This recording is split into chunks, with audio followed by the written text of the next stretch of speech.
formal? No, I think it's very informal, so we're good. I've got like the questions here, but you didn't prepare me to start. You want me to tell my history so he knows who I am? Is it a he? Yeah, it's a he. Okay, so I'm Nicole Herdrich. I'm the high school principal at Central Lee. I started in special education. I taught K through 3 multi-categorical for 9 years. Was in the middle of my master's program, so I was only like at 22 hours when the elementary job for the principal came up open here. And I thought, you know what, I'm going to apply for it and just try the interview because I haven't done a ton of interviews and it'd be a good experience. No clue that I'd actually end up with the job. So I ended up with the job. So I finished my second year of my program while I was the elementary principal. Did that 6 years, and then the superintendent asked if I would please consider coming to the high school. And I have been up here 9 years, which just amazes me because to think that I've done that as long as I taught. And I didn't teach nearly as long as I thought I would. I thought I'd be in the... taught like 3 years? 9. Oh, 9 years. I really thought I would be in teaching for like 15, and then I'd go into administration. Sure. I didn't have any clue it would move like this. Who was the superintendent at the time? Would it have been Joe? Or? Hendrickson. John Hendrickson was the superintendent when I moved from the... Well, he hired me, and then he moved me up here. Got it. Makes sense. Well, the first question says, what are 2 or 3 programs or activities that you do in your school to promote and or increase parent involvement with their child's education? It's really hard at the secondary level. You kind of were just in on the building leadership team meeting, so you heard me say that I'm trying newsletters, trying to be informative in newsletters. We require, that's a hard word, we require parents to come into spring parent-teacher conferences. This just started last year to sign off on students' college and career readiness plan. We want parents to be more actively engaged in what is your child's path for after high school. So we've required it. Don't ask me what I do when parents don't come. So, and then the parent advisory meeting that we have. Sure. It's everybody's invited, but I will send out a hand invitation. I think I have about 42 parents, random parents that I think I can be guaranteed will come. And then, of course, you've always got your extras at the high school, your athletics and your activities when you have an opportunity to grab parents through that. Leader in Me is supposed to have a family component, and I would tell you we're not there with that part yet. Okay, do you have any way to gather feedback from parents that provide you some direction for programs, policies, changes, etc.? Which that would be SIAC a bit, wouldn't it? Yep. So. And I call it parent advisory instead of SIAC to the parents because it just makes a little bit more like it's parent friendly. Yeah, there you go, parent friendly.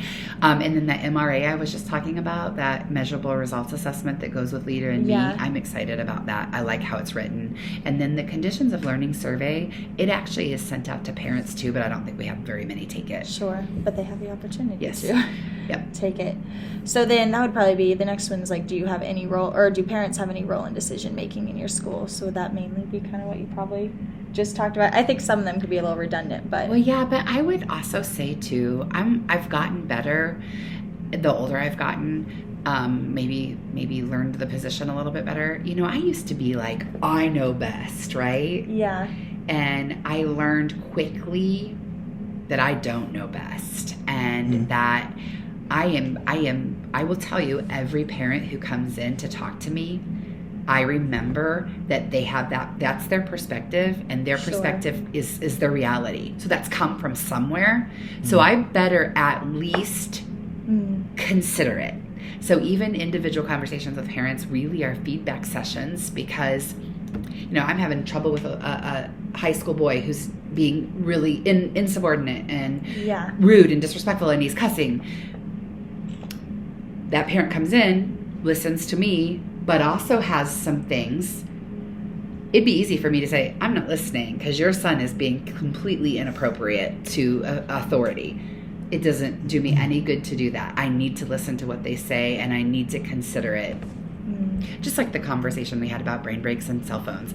I get so tired of talking about policies that really are only in effect, and we're only talking about them because like 2% of the kids are breaking them. Yeah. We need to focus on what the other 98% of the kids are doing, and not worry about that so much, but it's hard sometimes. No, I get that. What tools, newsletters, websites, social media platforms, on-site events, newspaper do you use to communicate with parents, and how often do you use those in the school year probably? Well, we have what's called Thrill Share, so it's like a messenger. Okay. I don't have like a set goal of how many things I put out on Facebook. I try not to overuse it because that's what we've been instructed, but to use it and be very thoughtful about what we put out on that. That system also then has alerts where it sends direct messages home, and I just recently got it set up so that I can send a direct message to all student cell phones. So for example, tonight at 5:30, all students are going to get a reminder that the FCCLA food drive ends tomorrow. So they're going to get that message. And then the district uses the SMORE newsletter, which I love, so we use that. And I would say I'm a big user of email, but I'm also a phone caller. If I want to make a real difference, I'll call, make a phone call. Did you say the s'more is the one earlier that you could see how many people open? Like, okay, I wanted to make sure. That's what I thought when you were talking about it. I was like, I think it's s'more, but that's cool. Okay. How do you communicate information about your school to the community at large? Do you have a system or procedure to gather input feedback from the general community about your school? A lot of that would be directed at the district level. Like, we just did the, oh my gosh, we're going to do the next phase of goal setting, but that's not the word I'm looking for. Oh, the strategic planning? Strategic plan, thank you. Yeah. It was on my tongue, but I couldn't get it out. And so that was a survey that was sent at the district level. Okay. I communicate to the community. I always think, I know that our community is also those parents. Our business leaders are parents, so they're getting a lot of my information through being a parent. But centrally speaking, still has a section. And then I rely on the social media, the Thrill Share. Sure. Okay. We have our business partners meeting too. Sorry, with all our CTE programs. So we have an annual business partners meeting, and then all of my teachers, CTE teachers, they go to their advisory programs, and they have to have a business partner at. They have 2 advisories a year, and they have to have a business partner there. Yeah. So that's another way that the community, and then a lot of teachers have direct communication with. Businesses like guest speakers or their field trips they're taking. So we have a lot of connection, actually. That's good. When you think about it. Which, I feel like we have a lot of community support anyway. I shouldn't say compared to other schools. I just know, like, growing up in Keokuk, I don't remember the Banks being as involved. And I know that there's, like, levels, like, obviously, Pilot Grove, he has lots of kids, which, still, even though he's a parent, he can't just necessarily take his whole business and be like, oh, because I have kids in this district. But I was like, that's really cool how they have all that. And maybe I was just unaware in Keokuk of it because I was a student, but not putting that down. I don't mean it that way, but just, like, raising it up here, that I'm like, that is cool how much support I think we have there. Yeah. And there's probably more than you realize, because I think if you'd go back in on the other side now is the staff side, I think you'd probably see it. As a student, I don't know if we paid attention to that. That's fair. What are a few of the parent concerns that you deal most often with as your position as principal, and are there any issues that are more difficult than others?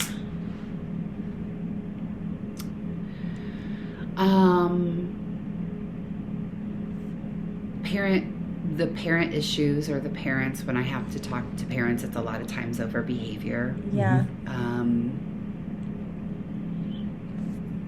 Do you have as many come to you about it, or is it more you having to reach out to them, I guess?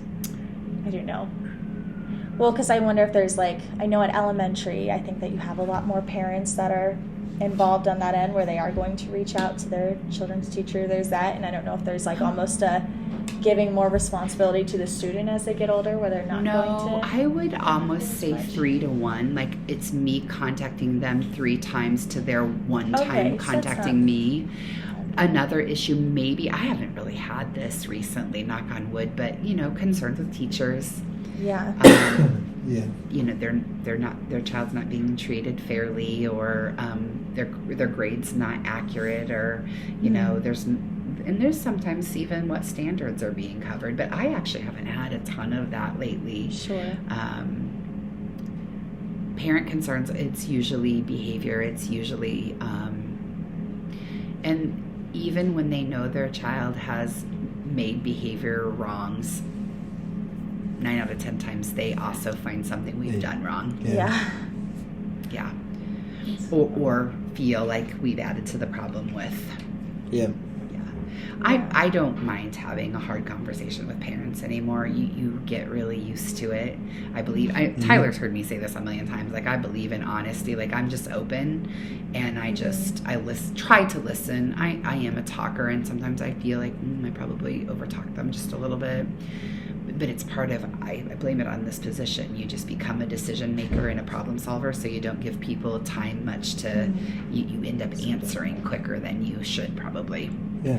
But listen, and I mean, I'm just not afraid. Like, I have gotten to the point where I say, listen, I had a really hard conversation with a parent a few weeks ago on the phone, and the daughter said that I broke confidentiality and had gone and told other students that's what had happened. And I said, tell me who did I talk to? I want to know. I want to go clear this up right now, because this is not how I do business. And I said, honestly, I'm disappointed that you would think that this is my professionalism, because we've had multiple conversations. And I said, I want to know what student I went to break confidentiality, because of course my brain is racking. Did I go outside and say something, or did I say something in the office where a student might have overheard it? Because I make mistakes, but I gotta fix it if I made it. But in my brain I was like, there's no way, I know I didn't. And of course then the daughter was like, well, so-and-so said that so-and-so said that so-and-so said. And I said, listen, Mom, I did not do this. And I said, I after everything we've gone through, I would hope that you would know the purpose of why I'm here. I care about kids, and I make mistakes, but I care about kids, and I'm here for your daughter too. So yeah, I don't know. I'm kind of had some brave conversations that way, but I think it's important. You know why I decided? Because I have to keep my sanity too. Like, I can't keep having panic attacks at night because I'm stressed out about the decisions that I made, when I know I go to bed at night knowing I did my best. I'm not saying I did right, but I did my best. No, that's true. I don't know. Oh man. What are a few teacher-related concerns that you do? Well, she talked about that a bit, but that deal with most often to prevent potential school-community relationship problems? With just different personalities. I mean, you saw it in here. I think you'd be able to probably pick out the teacher that probably the teacher that we bristle a little bit. Yeah. That would be within the house. And then issues that parents bring in. And again, I haven't had this for a while. And I was just thinking about this the other night, how I haven't. Because when I first started at the high school, I had parents writing letters to the school board about concerns within classes, that that teachers weren't competent, teachers weren't teaching standards, and there were some real hot people at that time, and I haven't had that since I started. So that's a good thing, I hope. I know as long as our scores continue to go in the right direction, that's a good thing. Yeah. Do you have any teachers that don't communicate with parents very well? Lack of, or don't have the professionalism that I wish they had. Maybe both. Both. I would say both. Probably more than anything, lack of the professionalism that I wish they had. It's one of those things where you can't get immediately defensive. You can't blame. You have to be willing to listen. You have to own a little bit of what your role is in it, all of those things. And some people can do it easier than others. Yeah. Is there someone that you call or notify when difficult issues, like maybe some that you mentioned above, occur? And does your district have a procedure for principals to follow when communicating with parents, the community, or the press? I would never talk to the press without. You can do this at a district like us. Sure. I think at a big district there would probably be some set procedures. Sure. I would never speak to the press without Andy's permission, Dr. Crozier's, ever. Formally, I'm just trying to be very good about informing him. I don't want to over-inform because he's not a micromanager, so I definitely don't want to, every little detail, make sure he knows. but I usually know when I probably should let him know something's happening. Yeah. And so I'll send a quick email and just say FYI on these things, or have a quick phone conversation if I feel like it could go above me, if I feel like it's not going to be handled. But I would never talk to the press without permission from above. And I don't know that it's written anywhere exactly how we handle that. It might be, maybe a few years back we talked through it, but I don't ever use it, so I don't know where to find it. Sure, but again, I guess we have very little administration compared to some of the districts we're all on the that same were campus. That's what I mean, which is nice. I see him weekly, Yeah. So. Oh boy, I could probably ask one more. It says, do you have any suggestions or tips for us as we prepare for an administrative position and work with parents and community members in the near future?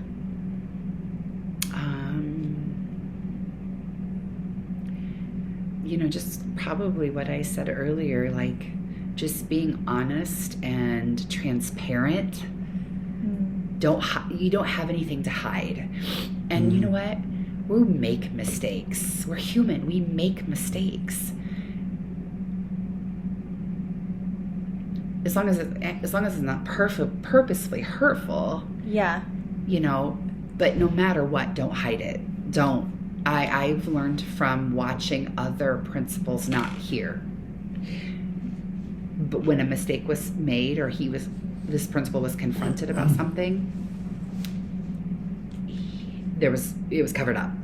That's the wrong thing to do, because then you just keep digging holes and you can't get out. So I think, honestly, I'm probably way too transparent, because that is, I've just decided I'd rather be way transparent, but yeah, just be honest, and you're going to make mistakes, and own up to those, because we can fix, if you got a little extra angry at a kid. I've called a parent before. I remember several years back, I had a kid that I worked my butt off with, and one day he just ticked me off, and I got upset. And I don't do that a whole lot here at school. I do it at home a lot. And I called the mom, and thankfully we had a really good relationship. And I said, I am sorry, but I lost it today. Like, I lost my cool. He pushed me over the edge. And she's like, it's okay. And I'm like, it's not really. I wish I wouldn't have done it now, but I've just been like that from the start.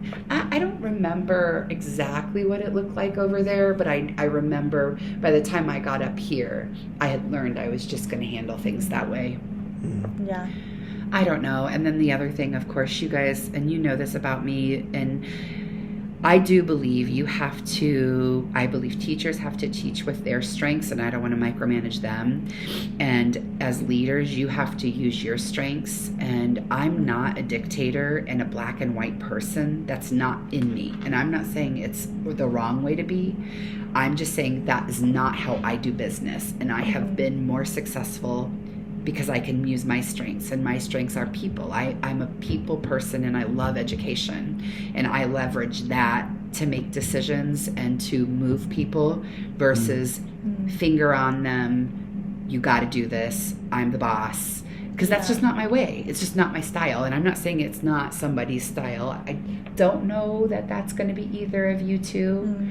I mean, I've spent some more time with Tyler, so I know a lot that he's probably more of a people relationship. And your interview the other night was amazing, by the way. It was really, really good. And I would guess that you're very similar. So yeah. Well, I think that's all we have for you. Unless there's any other crazy things that... No, just, I guess you kind of heard there's ebbs and flows, and you know that, I don't remember November being like, kind of like, what's this called? Like,